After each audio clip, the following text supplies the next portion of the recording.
दोस्तों, ये कहानी है एक ऐसी लड़की की जो अपनी ज़िंदगी में बड़े सपने लेकर आगे बढ़ रही थी। उसका नाम था पूजा। पूजा एक छोटे से कस्बे में रहने वाली सीधी सादी लेकिन बेहद समझदार लड़की थी। उसकी उम्र करीब 19 साल थी। वह कॉलेज में पढ़ती थी और अपने माता पिता का नाम रोशन करना चाहती थी। उसके पिता एक साधारण किसान थे और माँ घर संभालती थी। गरीबी ज़रूरी थी, लेकिन उस घर में इज्जत और संस्कारों की कभी कमी नहीं थी। दोस्तों, वीडियो में आगे बढ़ने से पहले वीडियो को लाइक और हमारे चैनल को सब्सक्राइब करके प्लीज़ हमारा सपोर्ट ज़रूर कर दीजिएगा। दोस्तों, चलते हैं आज की कहानी की तरफ। पूजा रोज़ सुबह तैयार होकर कॉलेज जाती थी। उसके सपने बहुत बड़े थे। वह पढ़ लिख कर अफसर बनना चाहती थी ताकि अपने माँ बाप की ज़िंदगी बदल सके। लेकिन उसी कस्बे में रहने वाला एक लड़का उसकी ज़िंदगी में परेशानी बनकर सामने आ गया। उस लड़के का नाम था विक्की। इलाके में उसका काफ़ी दबदबा था। उसके पिता राजनीति से जुड़े हुए थे और इसी वजह से वह खुद को किसी राजा से कम नहीं समझता था। गांव और कस्बे के लोग उससे डरते थे। कोई भी उसके खिलाफ बोलने की हिम्मत नहीं करता था। विक्की की आदत थी कि वह लड़कियों पर तालियां मारता, बाइक पर घूमता और अपने दोस्तों के साथ मिलकर लोगों को डराता रहता था। एक दिन पूजा अपनी सहेली के साथ कॉलेज जा रही थी। तभी पीछे से तेज आवाज़ में बाइक का हॉर्न बजा। पूजा ने पलट कर देखा तो विक्की अपने दोस्तों के साथ खड़ा मुस्कुरा रहा था। उसने रास्ता रोकते हुए कहा, पूजा, तुम रोज़ इतनी जल्दी में क्यों रहती हो? कभी हमारे साथ भी चाय पी लिया करो। पूजा ने बिना जवाब दिए आगे बढ़ने की कोशिश की, लेकिन विक्की उसके सामने आकर खड़ा हो गया। इतना घमंड ठीक नहीं है। पूरे कस्बे में कोई लड़की हमें मना नहीं करती। पूजा डर ज़रूर गई थी, लेकिन उसने हिम्मत करके कहा, मुझे रास्ता दीजिए, मुझे देर हो रही है। उस दिन किसी तरह वह वहाँ से निकल गई, लेकिन इसके बाद विक्की की हरकतें बढ़ने लगी। वो रोज़ कॉलेज के बाहर खड़ा रहता, कभी उसका रास्ता रोकता, कभी उसका पीछा करता। कई बार वह गंदी बातें भी कहने लगा। पूजा अंदर ही अंदर घुटने लगी थी। उसने ये बात अपनी सहेली नेहा को बताई। नेहा ने कहा, तू घर वालों को क्यों नहीं बताती? पूजा बोली, अगर पापा को पता चला तो वह मेरी पढ़ाई बंद कर देंगे।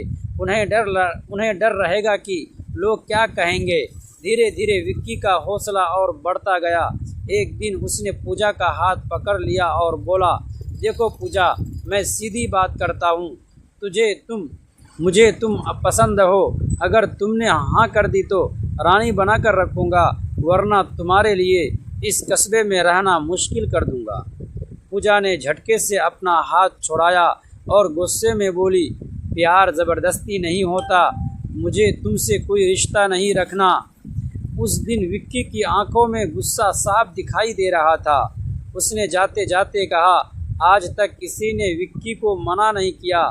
इसका अंजाम बहुत बुरा होगा। इसके बाद पूजा की ज़िंदगी और मुश्किल हो गई। कॉलेज जाते वक्त उसे डर लगने लगा। वह हर समय सहमी रहने लगी। विक्की और उसके दोस्त कभी रास्ते में खड़े होकर हंसते, कभी उसका नाम लेकर आवाज़ें लगाते। कई बार तो उन्होंने उसके बारे में झूठी बातें फैलाने भी शुरू कर दी। एक दिन कॉलेज से लौटते समय अचानक बारिश शुरू हो गई। सड़क सुनसान थी। पूजा जल्दी जल्दी घर जाने लगी। तभी पीछे से बाइक की आवाज़ आई। उसने मुड़कर देखा तो विक्की था। उसने बाइक रोक कर कहा, आज तो भगवान ने भी हमारा साथ दे दिया। चलो बैठो बाइक पर, छोड़ देता हूँ। पूजा ने मना कर दिया, लेकिन विक्की ज़बरदस्ती उसके करीब आने लगा। तभी सामने से एक स्कूल बस आती दिखाई दी। बस रुकते ही वहाँ कुछ लोग उतर गए। भीड़ देखकर विक्की वहाँ से भाग गया। उस दिन पूजा बहुत डर गई थी। घर पहुंचकर वह पूरी रात रोती रही। आखिरकार उसने अपने माँ बाप को सब कुछ बता दिया। माँ यह सब सुनकर घबरा गई। उन्होंने पूजा के पिता को बताया। पहले तो उसके पिता गुस्से में आ गए, लेकिन जब उन्होंने अपनी बेटी की हालत देखी तो उनका दिल टूट गया। अगले दिन वे सीधे थाने पहुँचे हालांकि पुलिस वाले पहले मामला दबाने की कोशिश करने लगे क्योंकि विक्की के पिता का रसूख था, लेकिन पूजा के पिता पीछे नहीं हटे। धीरे धीरे ये बात पूरे कस्बे में फैल गई।